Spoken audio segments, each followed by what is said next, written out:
Welcome to the Ice Guys, presented by the Hockey Podcast Network. Monday, May the 23rd. It is Ian Cameron, Alex B. Smith. Great to have Alex back with us for the start of the brand new week. And we have another special guest as they keep on rolling along. Actually, we will have a little bit of a hiatus from special guests for a couple days later this week. But no, it's been nonstop pretty much since the start of the playoffs. Every guest has done a phenomenal job joining us. And I'm sure Ben Bauer, our guest today, will be no different. Happy to have Ben Bauer, former pro hockey player, joining us today on the Ice Guys show. Ben, welcome to the Ice Guys for the first time. How are things with you? Going well. Thank you guys for having me. Absolutely. Great. Jump in here. Yeah, absolutely. And Ben is, by the way, day-to-day better as well. So we're excited about that. He knows the pain and the ups and downs we go through, Alex, our crew, our viewers, and our listeners, that, hey, it's not always going to be sunshine, rainbows, lollipops, and smooth sailing on the betting board. There's always going to be ups and downs, but we'll get to that in a sec. But first, as always, Ben, with our guests when they're on for the first time, talk a little bit about the Ben Bauer hockey journey and your hockey past. Hockey pass. Well, so I'm from Lancaster, Pennsylvania, right outside of Philadelphia, not too far. Grew up playing my whole life. My dad used to actually coach the University of Maine, Penn State. And when I came back, kind of just finished up through high school. I played 4 years of juniors, went on to go play Division III college ice hockey, and then spent 3 years in the minors. So I played in the Southern Professional League growing, was in Columbus, Georgia. My first year is actually we got into that big bus accident. I don't know if you guys have ever kind of searched that up, the Columbus Cottonmouth bus accident. Then I got traded, went over to Roanoke, went over to Fayetteville, North Carolina to play for the Marksmen, and then finished my career back at Roanoke. So it was a great little time.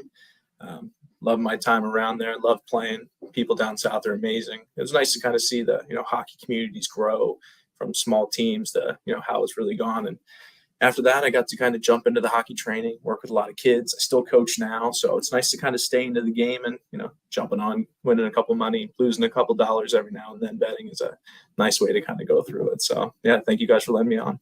Yeah, absolutely. By the way, I find when you were playing in the SPHL, the Southern League, and even in the ECHL, which you were there briefly, doesn't it find like even though the crowds are small, the people that are there, they love their hockey. They're passionate. Those are the hardcores. Those are the true, tried and true hockey lovers that are going out to those games. Doesn't it feel that way?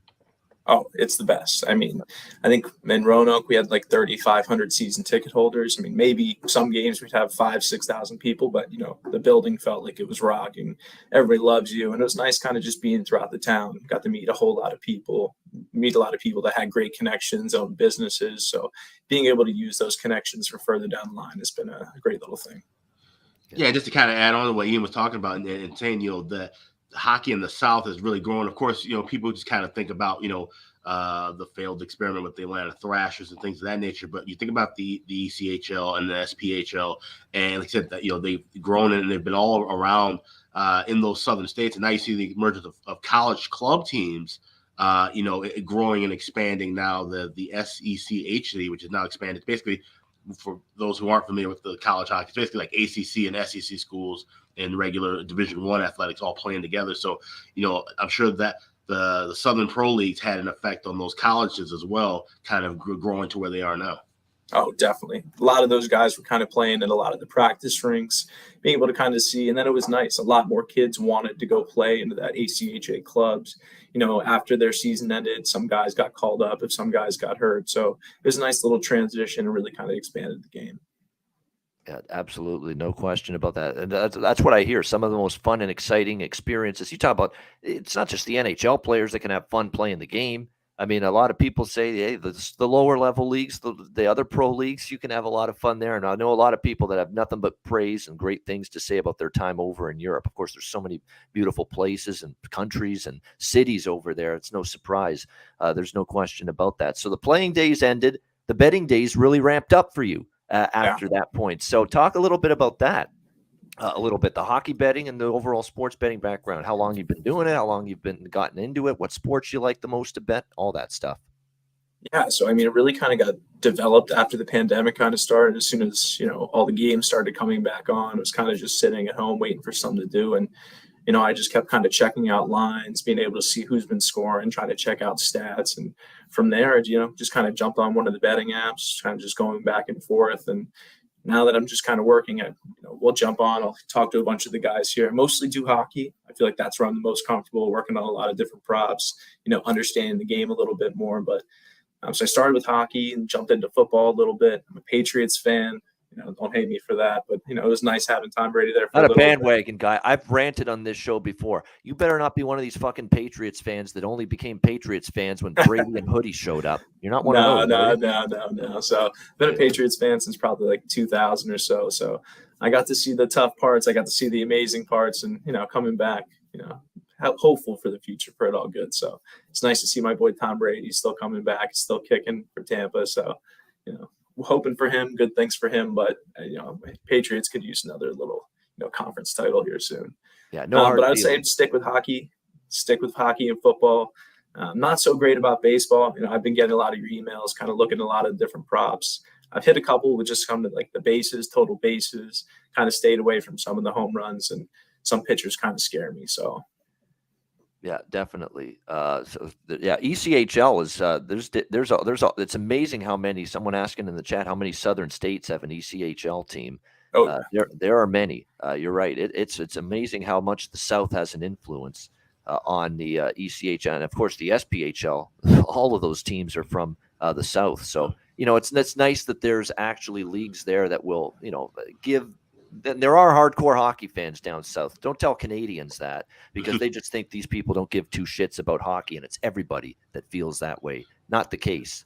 And the irony too is that in the SPHL, the champion this year was the Peoria Rivermen. So the furthest north team, all the way up in Peoria, Illinois, actually ended up winning it. But and then talk about in the chat about how the NHL kind of, once they went down into the area in the 90s, that kind of took away from some of the places because the AHL had a good footing in the South as well, but obviously the NHL territories didn't want things, kind of getting, mixed up as far as, with TV and different things of that nature. So that's why it's big that the ECHL and SPHL still have a footing down there. Yeah, it definitely is good for that. All right, let's get into some NHL Stanley Cup playoff discussion. Here we go. Let's look back on yesterday. We had 3 Sunday games. The reason for that being that the Amalie Arena in Tampa Bay was booked for a concert Saturday. Otherwise, they would have played Game 3 on Saturday, so they played it yesterday afternoon instead. Didn't change a damn thing for the Florida Panthers. They ended up losing yet again to the Lightning. 5-1 ended up being the final score. And we'll get into the specifics of Florida's issues when we talk Game 4 specifically tonight later in the show. But I'll just say this. You want to know why Florida's down 3-0 in this series? Watch that third period over again from yesterday. Florida Panthers are down 2-0 in the series. They're down 3-1 in Game 3 at the time. And that's the effort you roll out there with your backs against the wall in the third period. You got Tampa Bay swarming in the Florida zone for like the first 5-10 minutes of that third period. They are all over Sergei Bobrovsky, peppering him with pucks, peppering him with chances. That's the sense of urgency. That's the level of desperation you're going to bring to the table. Seriously, down 2-0 in the series, down 3-1 in the game in the third period. And yet it was Tampa carrying the play. It was Tampa blocking all the shots at the defensive end of the ice. Florida not doing a thing with that. And by the way, you want to talk about commitment level and just flipping the switch to another gear to be able to win at playoff time. You just have to look at the block shot category throughout this series. Tampa Bay is blocking shots left and right. Tampa Bay is showing that level of commitment that obviously they know how to show. Why? Because they've won the damn thing 2 years in a row. Florida has not shown you anything in that regard so far. And just that dig down level, deep level, Florida's not there. They got past Washington in spite of some of their flaws. And it was a miracle in and of itself. They scored a power play goal yesterday. I never thought we were going to see one at that point, but they finally scored their first power play goal of the playoffs yesterday, which is extremely disappointing that they're 1 for 27 or 1 for 28 with the personnel they can put out there offensively. It's just there is a different level that Tampa Bay's playing at right now. And the Panthers are just not winning the puck battles enough. They're not winning the foot races enough. They're not showing that commitment defensively enough, blocking enough shots like Tampa Bay is. And to see that you're down 2-0 in the series and 3-1 in the third, and you don't even take the play to Tampa, they're dictating it to you when they're in complete control of this series. It's a very, very bad sign, obviously, for this Florida Panthers team. And now, good luck now winning 4 straight against the 2-time defending Stanley Cup champions. Alex, your thoughts on that one from yesterday, Game 3? Yeah, I mean, it kind of almost stems back to what I was saying in Game 2, and it kind of leads to, like I said, I made a futures bet thinking that Tampa's going to take care of business because it just felt they're getting into a rhythm that we haven't seen from them all season. We were worried about, okay, as the fatigue set in, different factors of Vasilevsky playing so many minutes, Kucherov coming back from for a full season. Can Stamkos stay healthy, which has always been a question mark. And now everything's rolling in the form, and they're doing all this without Braden Point, who I've talked about it for the last couple of years. He's arguably been their best playoff performer in each of the last 2 seasons. Before the injury, he had 30 goals and 30 assists in his last 52 playoff games. So the fact that they're getting it done without him, it just shows to everybody, this is the reason why this team has won 2 Stanley Cups in a row and are going for a third. The way that they can step up and have anybody in that lineup score, and you have the best goalie in the world and Vasilevsky making big saves. But on the flip side, Florida, like you said, just folding it in. I mean, they're getting frustrated, which is understandable, but they have the talent to keep afloat with this team, and they really just haven't been able to show that. I mean, Barkov and then certain guys that have just been just quiet throughout the series, and it's just really strange. Like, I did not really see this coming at the beginning of the series. I thought for sure this would be a 6 or 7 game series, but as soon as I saw Game 1, and like I said, the way things were kind of going with Game 2 and the scheduling setup, it just lent everything going Tampa's way. And like I said, I have the bet for it, but I really do think tonight ends the Florida Panthers season. Yeah, and a shout out to Alex for that bet. I mean, Tampa Bay 4-0 plus 750. Now we got the one more step to go, one more hurdle to overcome before we can say that's a winner. But for Alex to decide in Game 2, prior to Game 2, when we took that Florida first period puck line, but he also, which lost, and they ended up losing that game. And then he said, you know what? But if they don't win this game and they don't come out strong, they could get swept. He said that right then and there on this show, Alex, before Game 2, and he hopped on the Lightning to sweep at plus 750. What a price. And now you see what the price is of that. And he is locked in, you're talking about closing line value and all that stuff that everybody, makes a big deal out of. Man, did you ever get that with the Tampa Bay 4-0 bet? So the timing was perfect. The situation made a whole lot of sense that this could be it for Florida if they lose both at home. And now here they are after a 5-1 defeat yesterday, staring at a potential sweep. Oh, by the way, I have some breaking news regarding the Florida Panthers. They've changed that little nickname they've had all year. Those with all those comebacks, they called them the Cardiac Cats. Well, they changed the name now to the Cardiac Arrest Cats. That's the new name right now for the Florida Panthers. The heart stopped beating, flow in the brain, and all that stuff. And we could be seeing it on full display tonight here in Game 4. Jimmy Murphy is with us now. Jimmy, welcome back. Good to have you back as well. It's been a while. What did you think of? We'll start with Florida Tampa Bay yesterday, since that's what we're talking about. Just when you're getting dominated in the third period and you're the team down 2-0 in the series, 3-1 in the game, and you're getting dominated in the third period, you got to take a long, hard look in the mirror and ask yourself, what the fuck? Yeah, I mean, look, first off, before I get to the Florida side, just, big credit to Alex there. Good call on that. But I mean, credit to the Tampa Bay Lightning as well for what they're doing right now, guys. We're witnessing history. We really are. I mean, we're witnessing stuff that we're going to, tell our kids and grandchildren about. I mean, whether they go on to three-peat or not, just the fact that we're watching them do what they're doing to the President's Trophy winner right now is pretty impressive. So, a big shout out to them. But as far as the Florida side goes, yeah, look, they need to dig down deep. I mean, I haven't seen that extra push, that extra desire, that extra urgency from the Florida Panthers yet. And it's pretty much too late now. I mean, they could still pull off one of the most incredible comebacks ever. That could always happen, but it doesn't look like it's going to. And, this is what we were saying before. They made their living off spotting teams 3-0, 4-0 leads during the regular season and coming back and living like they're the 1980s Oilers and the run and gun offense. And we kept saying it. Watch out. This isn't going to work in the playoffs. And, all right, they got by the first round, but now they're playing one of the best teams ever in the Tampa Bay Lightning, and they're just getting schooled. And it's embarrassing to see. I mean, look, even if they lose tonight, they better not be the way they've been, where there's just that lack of push, like I'm saying. And that it's just been embarrassing in my eyes. Yeah, it's been tough to watch. Ben, how did you see that game yesterday?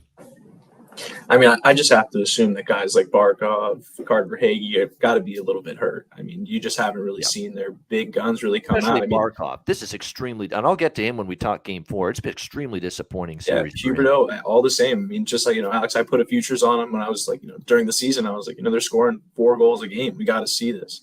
Going on the power play, seeing that clip come.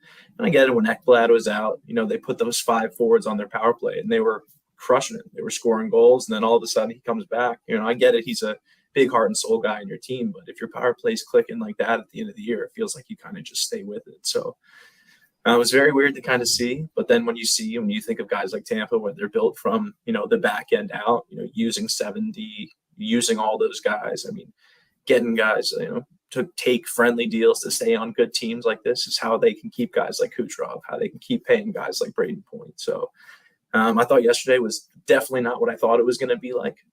I think that they're probably going to get swept. Yeah, definitely. All right, Carolina Rangers yesterday. The Rangers, much needed. They needed a win, and unlike Florida, they got it down 2-0 in their series as they get a big 3-1 win over the Carolina Hurricanes to make it a 2-1 series. And look, I had Carolina to win the series, and I bet Carolina Game 1 series combo ended up with plus 105. So now I've got Carolina to win the series plus 105, and I still feel really good about it. But even with me liking Carolina in the series, I was on pretty heavily the Rangers yesterday. I felt it was a great spot. Down 2-0, they were going to come out strong. They did, although they still gave up a lot of shots, a high volume of shots and chances ultimately, and they needed Igor Shesterkin to be at his absolute best, and he was. That was one of his best playoff games, bar none. The only goal that actually got by him was probably one he would have wanted to have, that little short side goal that got between him and the post that Nino Niederreiter scored. But other than that, I mean, he more than made up for maybe a little weak goal there allowed for everything else he did. He was magnificent. The rebound control was impeccable. His lateral movement was terrific. The decision-making, how about the decision to poke check? I think it was Kotkaniemi, who ended up having a great chance in that game yesterday. Just he was on top of it mentally, physically, an outstanding game from Igor Shesterkin in net. And the Rangers just scratched enough offense across the board to get the job done. They got the early power play goal from Mika Zibanejad. Kreider added to the lead in the second period. They hung on. And you talk about Chris Drury. Chris Drury's going to be patting himself on the back, or someone's going to be saying, great job, Chris, after that game yesterday for 2 specific reasons and 2 specific players. He got at the trade deadline to bolster this team up front, Tyler Mott and Andrew Kopp. 2, I think, terrific additions, in terms of 200-foot players, two-way hockey players that play both ends of the ice, who came up immense for the New York Rangers when Carolina pulled the goalie and pulled Antti Raanta, had the extra attacker. They were trying to tie the game. Who came up immense with massive clearances of the zone to put that game away? Andrew Kopp and Tyler Mott, who got the empty net goal to make it 3-1. So credit to Chris Drury, the general manager of the Rangers. Those 2 additions up front, man, did they pay off yesterday. Outstanding at the defensive end, both of them. And look, Andrew Kopp's been pretty damn good offensively for them as well. So, and Mott's been great away from the puck. So those are looking like great additions by the Rangers.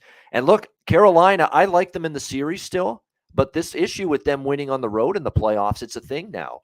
They're 0-4 on the road. They didn't win any games in Boston against the Bruins, as Jimmy well knows. They now lost the game 3. And look, they don't have to win a game on the road. They can win this series because they're undefeated at home. They have home ice. But at what point do you get concerned here that you can't win on the road here in the playoffs if you're the Carolina Hurricanes? That's been the one issue. I like the way they've been playing. And even yesterday, they didn't play that bad, but they just haven't been able to win on the road. And another thing they did, they poked the bear. They made the Rangers angry at the end of that game. More D'Angelo antics. Surprise, surprise at the end of that game. And Gerard Gallant having to tell him to shut the hell up at the end of that game. So now maybe they've made the Rangers a little agitated now, this Carolina team, when they didn't have to. So this could be a series again. Game 4 will obviously be huge. Rangers got to win that one every bit as much as they won yesterday. We'll see if they can do that. But definitely the Rangers did what they had to do, get a big win. And obviously that was my best bet on the show yesterday. Good to see that cash in with the New York Rangers. Alex, thoughts on that one yesterday, Canes Rangers? Yeah, this now feels like it's probably going to be the same kind of series we saw out of Carolina Boston. This just kind of back and forth. take care of business at home kind of a thing. And Carolina's going to have to find a way to rise up and get a road victory. Obviously, they're dominant at home, and we expected that coming into the postseason. It's one of the better home ice advantages in all of hockey. That crowd gets rocking and rolling, but so does MSG during playoff time. And we talked about that kind of on the betcast a while back about how during the regular season it's kind of has a more of a museum type of feel for certain games, but certainly not the case in the playoffs. So the back and forth. I mean.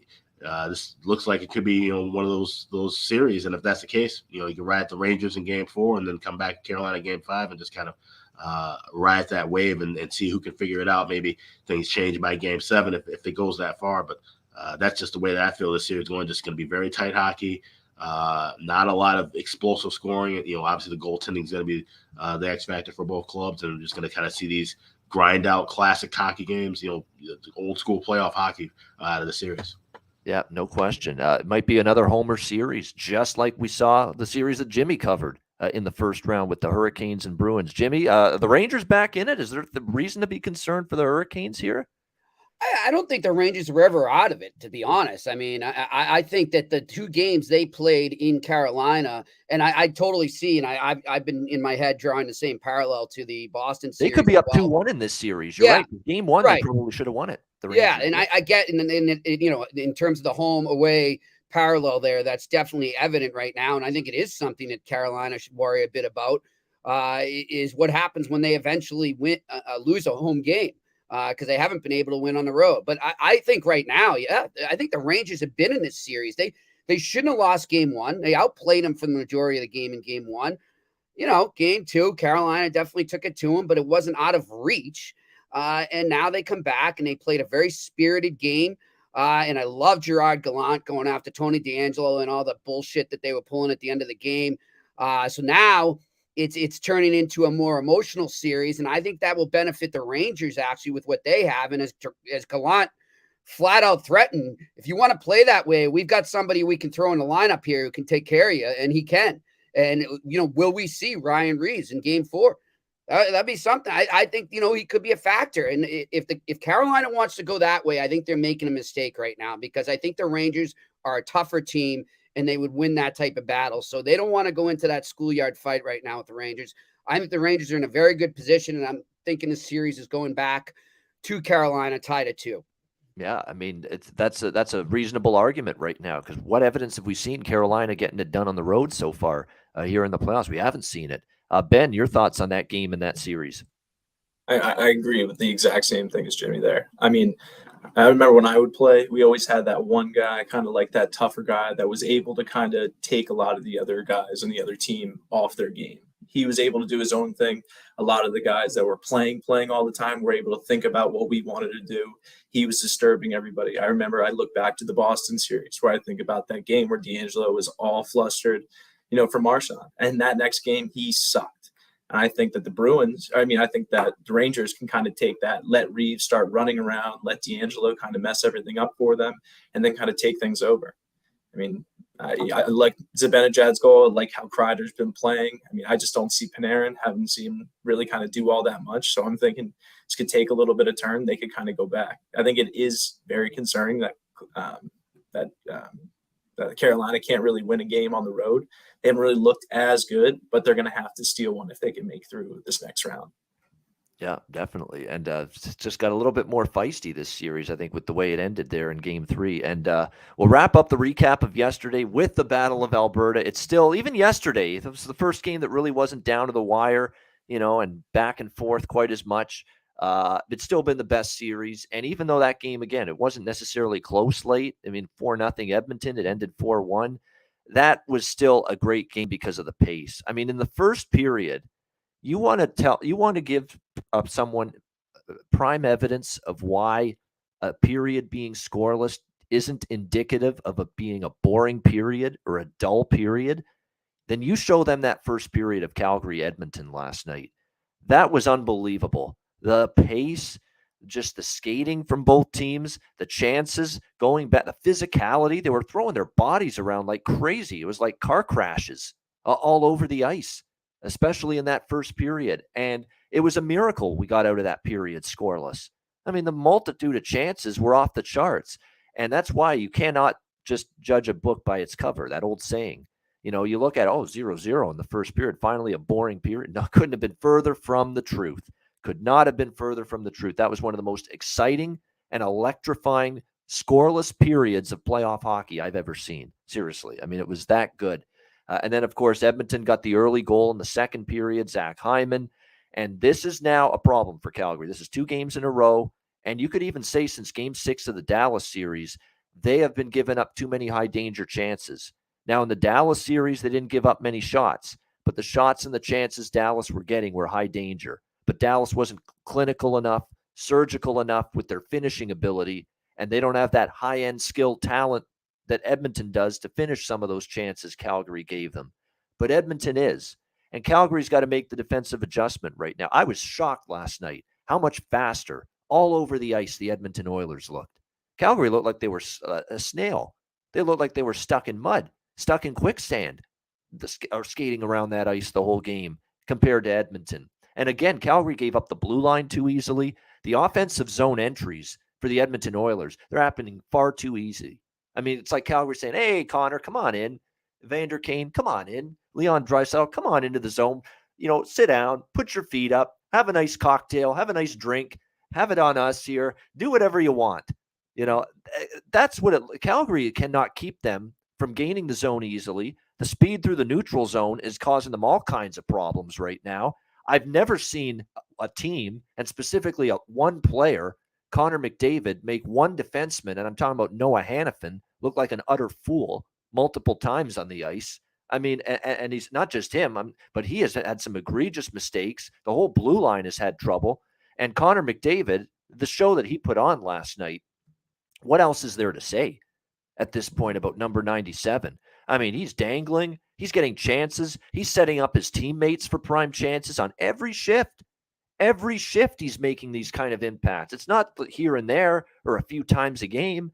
It's every shift on the ice. Connor McDavid is dominating. And the Calgary Flames are going to have to do something about that right now. Their defense is having trouble. And I think now, and I know Hockey Night in Canada folks, Bieksa and Jennifer Botterill and everyone that was on their panel last night, they were on to it, Kelly Rudy, all of them, that we're seeing the loss of Chris Tanev right now for Calgary on the blue line as well. He is one of their best shutdown defensemen.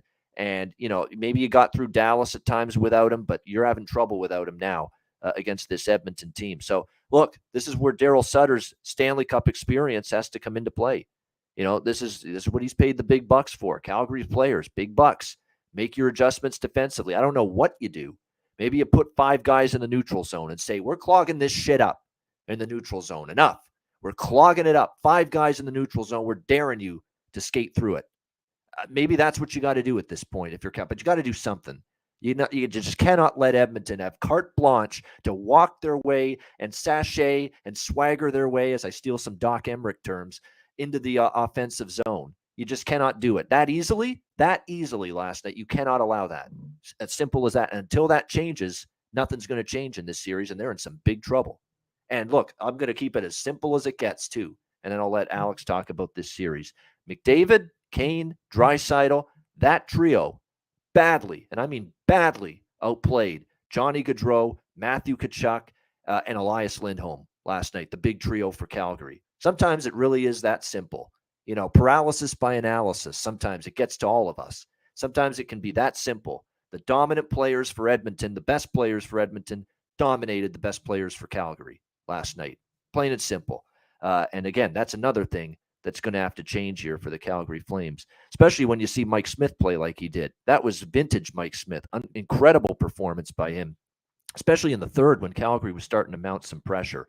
So he was terrific in net. Credit to him. Milan Lucic, he's just trying to get the team going, get some life into the bench, running over Mike Smith at the end of that game.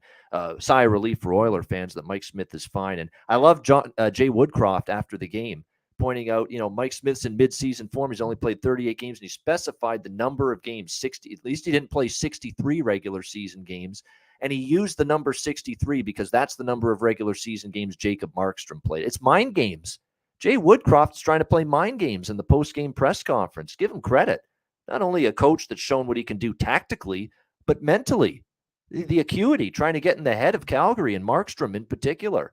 I thought that was hilarious. He specifically said at least Mike Smith didn't play 63 regular season games this year, knowing damn well that's how many games Jacob Markstrom played in the regular season for Calgary this year. He's trying to get it in mind games, making Markstrom feel, oh, maybe I'm wearing down. Oh, maybe I've played too many games this year. It's just a very nice little head game that Jay Woodcroft's playing, making that comment. And I thought it was pretty cool, actually, to see him make that kind of statement. Alex, thoughts on a crazy battle of Alberta? Yeah, it's been an exciting series to watch. It's been a tough one to bet. I had a live over 5.5 after that scoreless first period, and unfortunately came up a goal short in that, but got at least good value in there, plus 140. But now it's just kind of we were wondering, which goaltender would kind of emerge as the better of the two in this series, and we all kind of leaned, of course, to Jacob Markstrom because just the kind of history of Mike Smith being up and down. But now it just kind of to see which team can play a full 60 minutes of hockey. That's the question we have to ask, and then we haven't seen that really from anybody, even with the Oilers. Like I said, I mean, it was a great first period, but they had a lot of chances, and Markstrom stood on his head, and of course he just kind of wore down. And he said that line with Evander Kane and McDavid, they've just been red hot. And Kane gets the natural hat trick, and now the momentum's on their side, obviously, taking a 2-1 lead at home. They got to kind of try to replicate that, but play a full 60 minutes. That's the mantra for both teams now going the rest of the series. Can you play a full 60 minutes of hockey? You cannot have a great 20 minutes to start and then all of a sudden drop off the face of the earth and try to bounce back in the third. It's got to be consistent because these two teams have great offenses. The goaltending has been there at times. And it's really going to come down to who can score the most goals, to use the old John Madden thing. Whoever scores the most goals will win the game. That's exactly the case, but it's also playing the full 60 minutes and not taking any time off and not doing anything stupid like Milan Lucic last night, drawing that 5-minute major for some was saying a questionable hit, but I mean, just don't even put yourself in that position to run the goalie in that spot when your team is down. It's just those are the things that get you eliminated from the playoffs. You do stupid things like that, put your team in a situation worse than it already is. You're not helping anybody out, and you're just giving your opponent a better chance to move forward. Yeah, no doubt about that. And by the way, we have something we'll mention when we get back to previewing tonight's Game 4, Tampa, Florida. There's some news that's come up. We've just discovered, and we'll get to that when we get back to that game. But I will say one thing about Blake Coleman, a former Lightning player. Even he was in on the problems for the Flames last night. A drop pass to nobody right around the blue line. And, of course, you're just feeding Edmonton's transition game, and it led to one of the goals last night. And you could see Coleman. He realized he fucked up big time. That drop pass to nobody, and it was just everybody. It was a calamity, Calgary, defensively. Defensemen and the forwards trying to help out. Jimmy, what do you think last night, Edmonton, Calgary? Well, first I want to touch on Lucic there, and I'm going to respectfully disagree with you, Alex. What is Lucic doing there that was so bad? He's chasing down the puck, the goalie's fair game, and he even lets up, grabs the goalie to kind of help and not get hurt, and clearly is trying not to just destroy him as he could. I mean, if Milan Lucic wanted to run Mike Smith would be out for the playoffs right now. He'd be done. True. You're right about that. And go back and look at what Milan Lucic did to Ryan Miller and then compare that to this and tell me which one was more running the goalie. It would be the Ryan Miller one. I think this is so overblown right now. I think right now that the refs, they want it, like you made a great point. They do want to get that stuff out of the game, and they want to keep things under control. And I think that they sense the temperature of that game going up, and there could have been more chaos and more stupid plays. Right. But I just think Lucic is getting a little too much blame here. I thought he did the best job he could to not injure Mike Smith in that situation. So as far as the Flames go overall, though, I 100% agree with you. I think that they're playing dumb hockey right now. I think that the Flames maybe thought that, look, we can kind of get Edmonton into kind of that game I was just talking about with the Rangers there in Carolina, and maybe we can get them into that kind of rough game and take some bad penalties and get under their skin. And it just backfired on them. Yep. And the thing is, they just need to focus on how to shut down that top line. And it's that plain and simple. And right now, they don't have that answer. So unless they figure that out soon, it could be a 3-1 series lead for Edmonton headed back to Calgary. Yep, Yeah. no question. I just wanted to say, I don't like. I'm not saying that was the worst hit in the world by any means. Like I said, he did let up with that. Yeah, he could have annihilated him if he really wanted to. But it's kind of a read the room situation, like you said. We know the temperature of the series already. You know the refs are calling everything. We've seen more 4-on-4s already in the first 3 games than we have pretty much the entire postseason. So they're calling things evenly, and they don't want to have, like I said, a melee on their hands later on. So. Yeah. It's one of those things where, just you try to avoid him in that spot. That should have been a 2-minute penalty, in my opinion. I don't think it was worth 5 and a misconduct. Well, yeah, and apparently player safety agrees with you too, because I mean, they're giving them a 5-minute boarding. You would think there would at least be a fine, right? Yeah, Right. not even that. From them No today, hearing, no fine. Yeah. Nothing. Right? So I mean, I think Alex nailed it there. That's what the refs were doing there. They were trying to just calm the temperature down of the game and use the situation. but I get Lucic too want to get a spark, right? He wants to spark his team a bit. Absolutely. Then it's come on, guys, let's look ahead to next thing. Like I've seen Lucic do that before. In games with the Bruins when he was there, and when they would know they were in a playoff game, and they knew that this game was lost, and he wouldn't exactly go out and make a dirty play or a cheap shot, but he would kind of set the tempo for the next game, trying to get his teammates going and also send a message to the other team saying, hey, we're not out of this. You guys got us tonight, but we're not out of this. And I think that's what he was aiming there, but it did kind of backfire. It did. The one thing that in his defense, and you brought this up, it's not like Mike Smith was in his net or in the crease there. He was out playing the puck. It's he's trying to get the puck, Lucic. That's the one thing you got to, give him a break on, Milan Lucic, for that hit. It was outside the crease. Mike Smith. And you bring up Woodcroft too, man. I think he's out coaching Darryl Sutter right now, completely. He's one hell of a really coach. We're finding that out, Jay Wood. Yeah, I mean, Sutter's got he's being too stubborn. I get it. He's an old school guy, and I know that he's won cups and everything, so I'm not questioning his resume, but he's got to adapt better right now. He's getting out coached. Yep, that's part of it. It's everything. It's outplayed, outcoached, everything. Ben, how are you seeing this here with Battle of Alberta? Yeah, I mean, I'm kind of seeing it the same way as Jimmy is. I mean, I think that Milan Lucic really kind of created that spark for him. I mean, when I thought about the Edmonton Oilers and watching Connor McDavid for the first, 10 minutes, I think he had 5 hits. He was running around like a maniac, which made Yamamoto go out there and hit a couple of people. Pugliarvi, they were making hits, which was creating better turnovers in the offensive zone, making all these chances for him. I think Lucic is one of those veteran guys that got to look at it and say, fuck, we need to do something here. And, Mike Smith is good at playing the puck. He won whatever that goalie challenge a couple of years ago in the All-Star game. He can stick handle the puck, but he held on to that puck for too long. I know when you think back to the Maple Leaf series and they saw that play, William Nylander kind of shying away from that play. If Milan Lucic does that, his team's done. If his boys see him kind of shy away from a puck, not going after that puck like he's done his whole life. His entire life as F1 is run this guy through the boards, happened to be a goalie that thought he could toe drag behind his own net. And, I think he held off a ton. Game was really dictated by those first top lines. And I think that Calgary didn't really have anything to come back to it. But I think Calgary does have those big guys that if they wanted to turn this into a physical game, that they can kind of turn that series around. But I really think that's their only chance because their big guys haven't really been contributing like they need to. Yeah, it is. And it's just, you're right. The collective top players at Calgary have to be better. And defensively, they have to be better. That's where it's going to start if they're going to bounce back tomorrow night in Game 4. And I'm so excited that series is going to be part of our betcast tomorrow night at 7 p.m. Eastern time. Remember, we didn't have Edmonton, Calgary last week. We had Tampa, Florida, and we had St. Louis, Colorado on the betcast last week. Tomorrow, we're going to have the other 2 series, Carolina Rangers and Edmonton, Calgary, on the betcast. So we're looking forward to that Tuesday night, 7 p.m. Eastern. As always, DM me if you want to join us on the betcast. All right, let's go to tonight's action. 2 games. We'll start with Eastern Conference, second round, Game 4. Florida Panthers, Tampa Bay Lightning.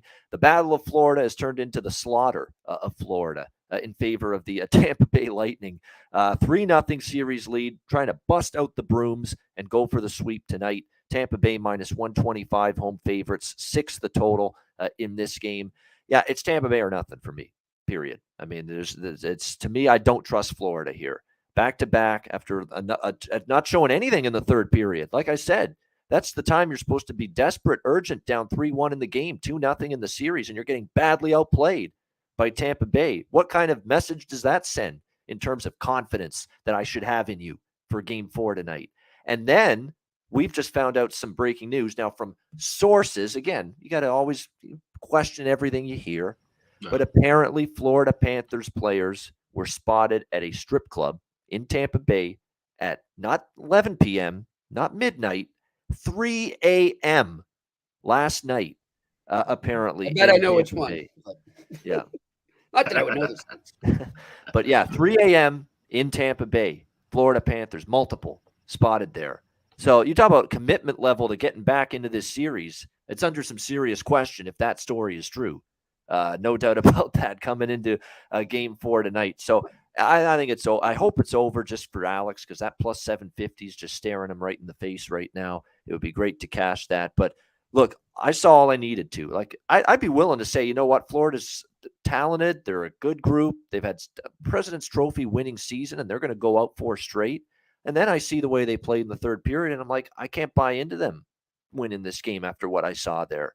I mean, no urgency, no desperation. We talked about it. They're not blocking the shots. And I'll throw out I'm going to throw all these guys under the bus right now because they've all got to be better.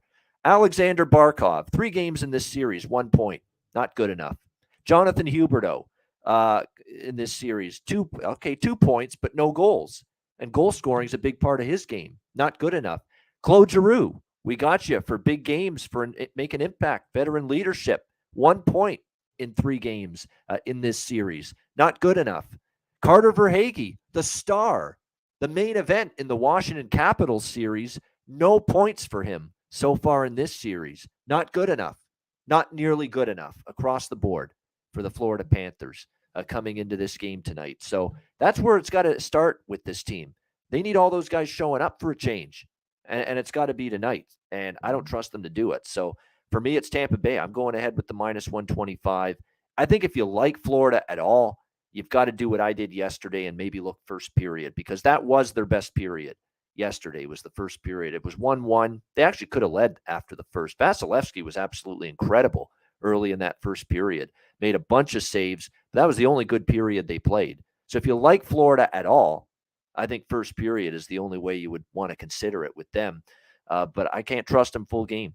For me, it's Tampa Bay. I like the over as well. Now, there's some rumblings with this being a back-to-back that Brian Elliott might start. John Cooper actually hasn't made up his mind that Brian Elliott might actually get a start tonight because it's a back-to-back. Give Vasilevsky a little rest.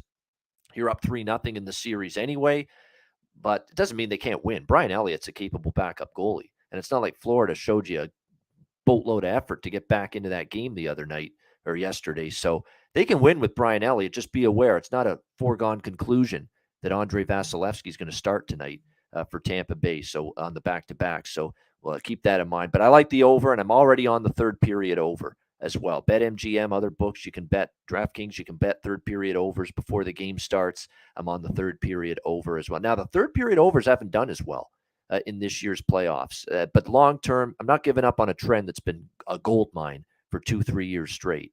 Yeah, it's been a little bit tougher to cash third period overs in playoff elimination games this year, but I ain't giving up on it just because of a little bit of a rough patch this year. So third period over, full game over, and I would look Tampa Bay full game as well. Alex, talk about this. You're sitting on this 4-0 sweep prop. Hopefully it cashes. What do you think of game 4 tonight? Yeah, I mean, there's a lot to go into this. Well, just a couple of quotes. One is a quote that I read from Andrew Burnett yesterday after the game. And he says, Tampa, the Stanley Cup champions and the best team in hockey over the last 5 years. So they know what they're doing, and they're willing themselves. They have more will and desire than we do, and it shows if you watch the game shift after shift right now. He's right. And that's exactly what we all saw. I mean, it's clear as day. This Florida team, like you said, all the stars that were contributing throughout the regular season and even in the first round just have been absolutely absent in this second round. And Tampa Bay, like I said, they're gaining their momentum, gaining strength, having guys throughout the lineup chipping in, and Vasilevsky playing in net now. Like I said, I read some things too about Brian Elliott possibly starting for tonight. I also did see a tweet from one of the beat writers, Joe Smith, that he says he believes it will be Vasilevsky and Bobrovsky both starting this. So get kind of maybe run with that.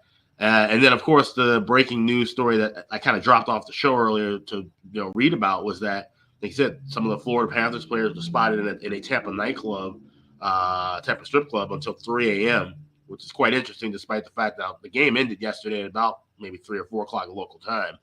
That's an awfully long time to be out and about bruising. And, of course, you want bonding and team things, of course, especially when you're down in a series like this, you want to try and get a rally going. Some people thinking maybe this could be the spark. I just don't think so, considering how they've played on the ice.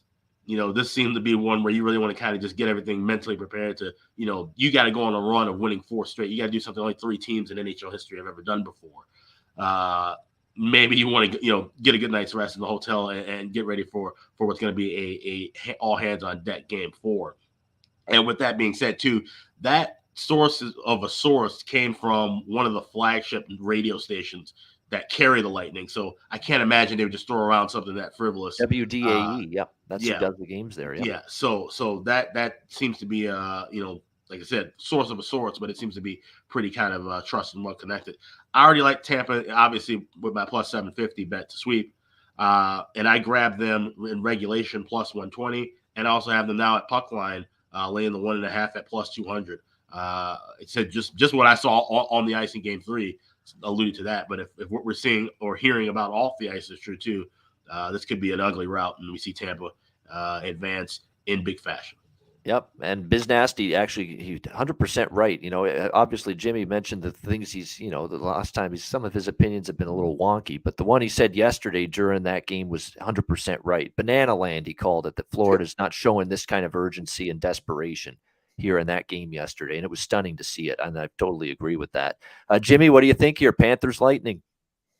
Well, apparently they're in some other kind of land right now, but and I'm guessing, I'm going to take a wild guess. It was the infamous Mons Venus that they were at, a frequented place by NHLers in Tampa Bay.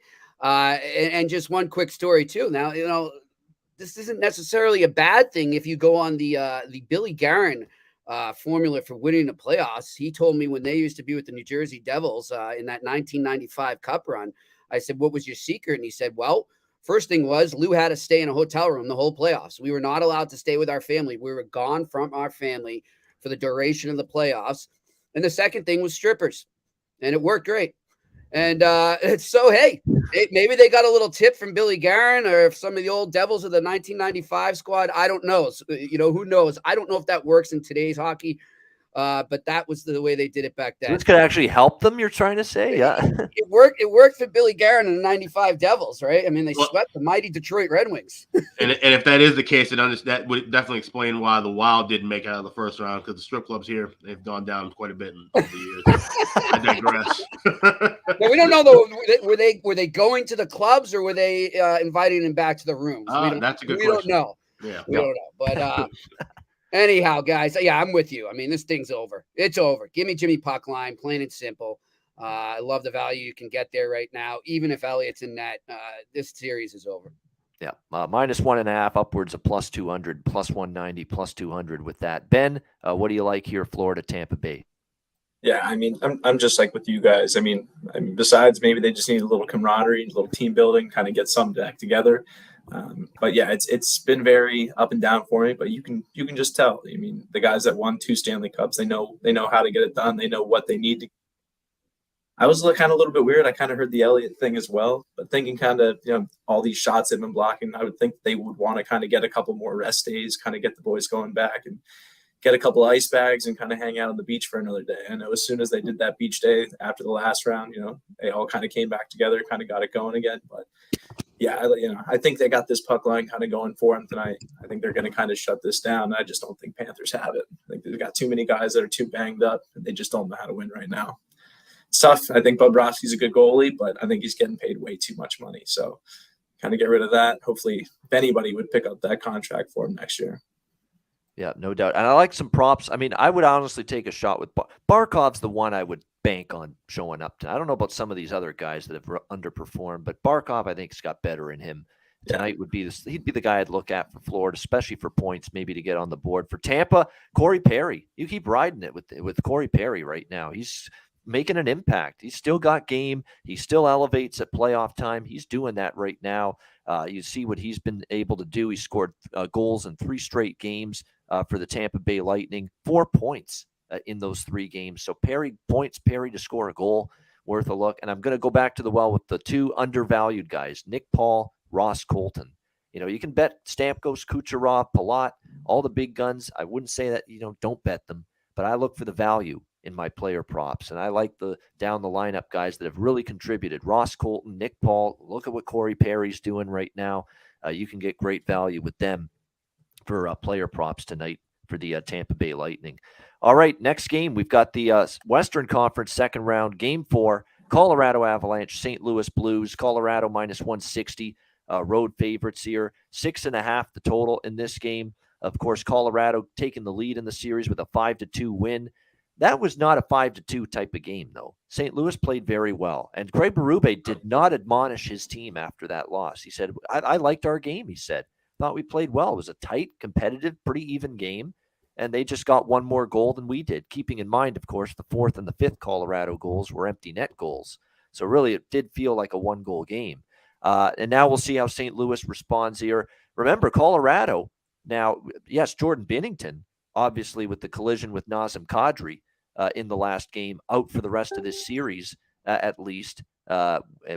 We'd obviously have to see if he'd be back for the Western Final if St. Louis were to advance, but he's obviously not coming back the rest of the series, which means it's Ville Husso time, and great regular season for Ville Husso. Playoffs a little bit more up and down. I thought he was up and down in the Minnesota series when he was in there at the beginning.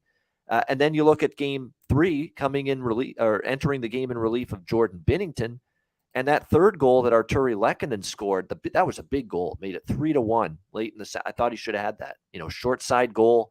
Goalies will tell you 9 times out of 10 they'd like to make that save.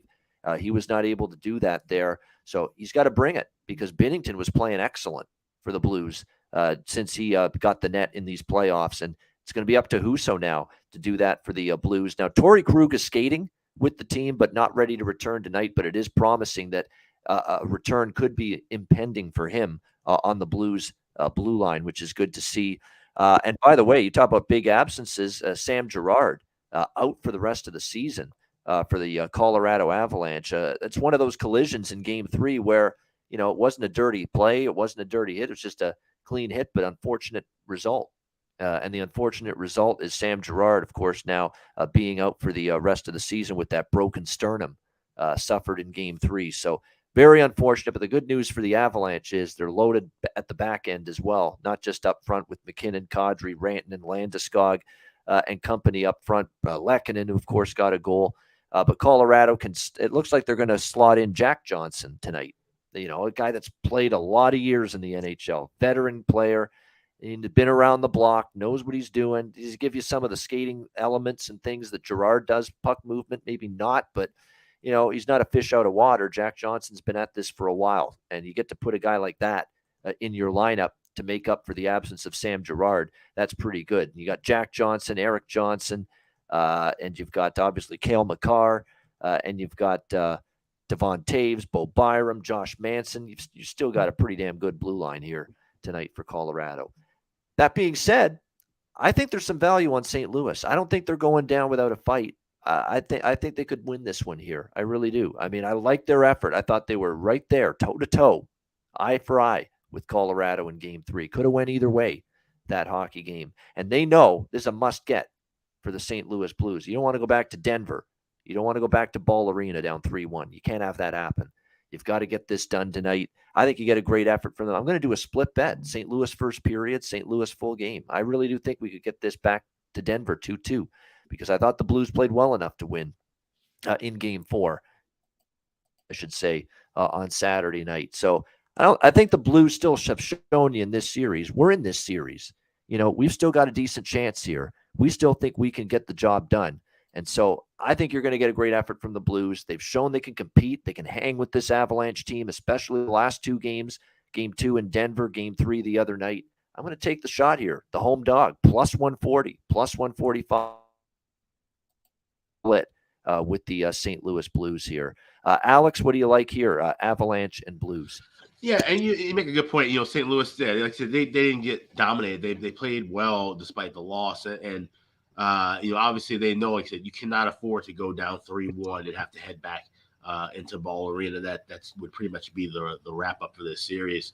So they've got to treat this like a Game 6 or a Game 7 and have that home crowd rallying around them. They got to, like I said, come out strong in the first period, and get some goals. I would look to play the first period over. I'm going to wait for a better price adjusted. You've seen minus 150, minus 155.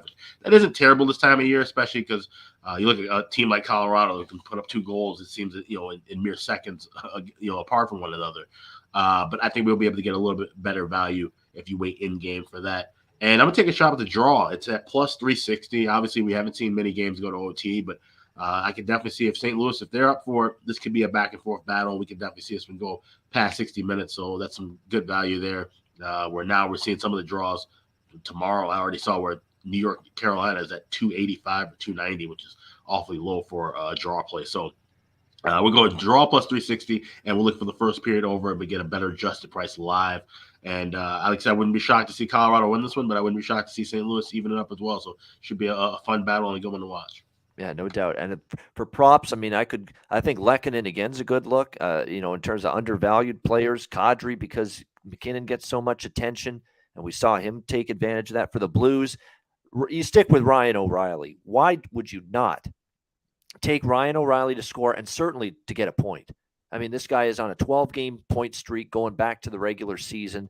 I think he's got like 19 points in his last 12 games. Ryan O'Reilly. He's been spectacular. Perron is another player I'd look at from the Blues standpoint.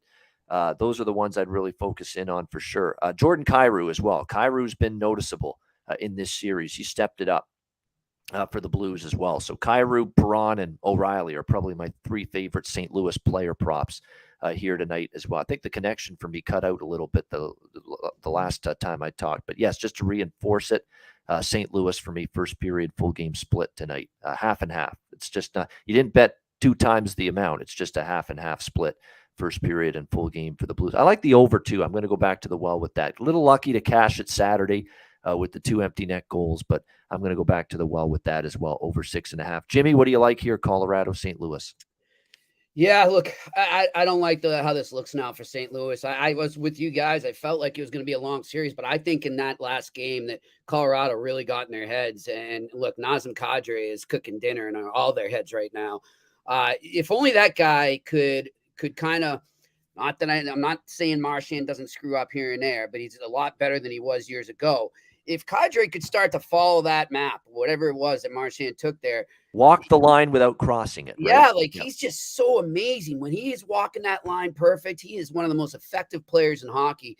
And he's doing that right now. He's a major difference in this series right now. And I think he's going to be again tonight. I think the Blues, they might be going home after game 5 in Colorado. I like the puck line, another Jimmy puck line here, Colorado Avalanche. All right, Colorado riding the momentum of the Avs after that Game 3 road win that they're going to win not one but both games here in St. Louis. Minus 1.5, plus 150.